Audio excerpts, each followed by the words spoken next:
पाकिस्तान में हालिया इंतखाबी मुहिम के दौरान सियासी जमातों की जानिब से मुल्क में महंगाई कम करने, रोजगार के मौके बढ़ाने और मुफ्त बिजली फराहम करने जैसे कई वादे किए गए।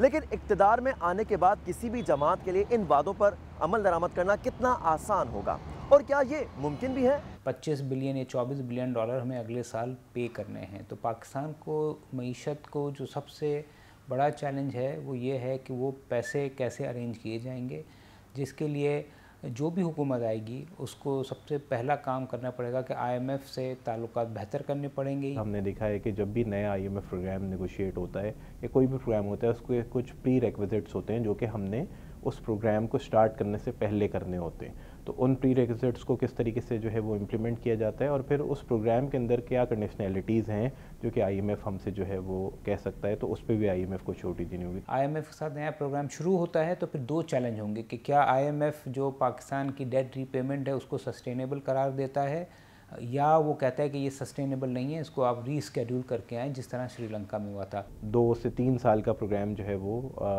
पाकिस्तान को ऑप्ट करना पड़ेगा और फिर जब ये बड़ा प्रोग्राम होगा तो इसकी कंडीशनैलिटीज़ भी जो है वो डिफरेंट होंगी। इसमें जो है वो उसके प्री रेक्विजिट्स जो है वो डिफरेंट होंगे और उसमें जो मेजर रिफॉर्म्स हैं वो IMF जो है वो हमें कह सकता है कि हमें उस रिफॉर्म प्रोसेस को जो है वो स्टार्ट करना होगा और फिर उसके बाद जो है उस प्रोग्राम को जो है वो फाइनलाइज किया जाएगा। महंगाई, गुर्बत और बेरोजगारी के खात्मे का मंशूर है।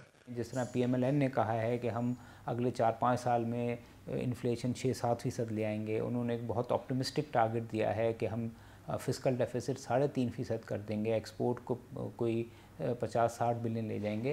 तो इस तरह के वो टारगेट तो उन्होंने दिए हैं, मगर वो जब ही मुमकिन हो सकता है कि आप एक इकोनॉमिक स्टेबलाइजेशन IMF के प्रोग्राम में जाएँ।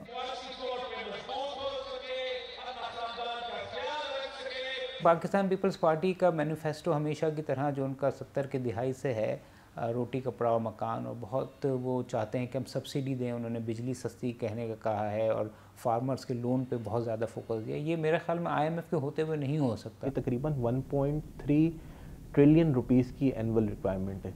सो मुझे नहीं लगता कि कोई भी हुकूमत आ जाए उसके पास 1.3 ट्रिलियन रुपए होंगे सिर्फ इस मद में सब्सिडी देने के लिए कि वो 300 यूनिट तक जो है वो बिजली फ्री कर दें। जो PTI है उसका बड़ा जनरलाइज सा विज़न है, बहुत ज़्यादा स्पेसिफिक इन्होंने मईशत से सिलसिले में नहीं कहा, मगर मेरे ख़्याल में वो भी एक पॉपुलस अपील रखता है।